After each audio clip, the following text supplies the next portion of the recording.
اللہ اکبر اللہ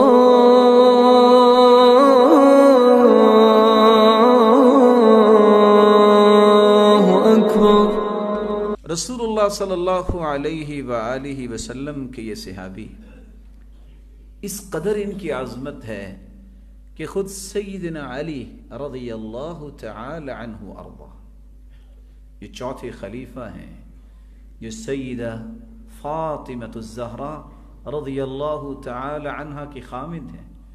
وہ فرماتے ہیں ابو بکر و عمر سیدہ کہول اہل الجنہ۔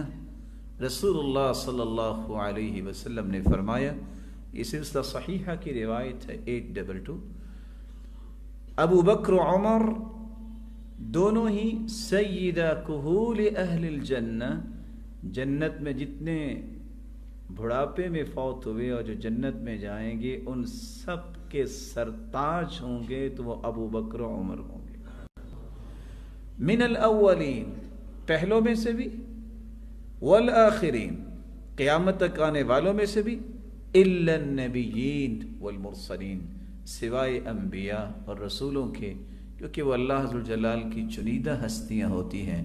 انبیاء کا مقام تو سب سے بلند ہوا کرتا ہے۔ رسول اللہ صلی اللہ علیہ وسلم نے فرمایا اس مبارک ہستی کے بارے میں، سلسلہ صحیحہ کی روایت ہے 814، هذان السمع والبصر یعنی ابا بکر وعمر، جس طرح انسانی شخصیت میں آنکھ اور کان کی حیثیت ہے، اسی طرح لوگوں ابو بکر و عمر کی حیثیت میرے نزدیک یہی ہے۔ اللہ ذوالجلال کے پیغمبر نے کتنی بڑی بات کہہ دی۔ اور جب ایک عورت آئی تھی، جب آنے والا آیا تو اس نے کہا تھا کہ میں اگر کوئی مسئلہ ہو تو میں کس سے پوچھوں گی؟ کہا اگر مجھے نہ پاؤ تو فأتی ابا بکر، تم ابو بکر صدیق کے پاس آ جانا۔ اور آپ صلی اللہ علیہ وآلہ وسلم نے فرمایا تھا میرے بعد اگر تم نے اقتداء کرنی ہے تو دو ہستیوں کی اقتداء کرنا۔ کون ہے وہ؟ بأبی بکر و عمر، ایک ہے ابو بکر صدیق رضی اللہ تعالی عنہ اور دوسرے ہیں عمر رضی اللہ تعالی عنہ۔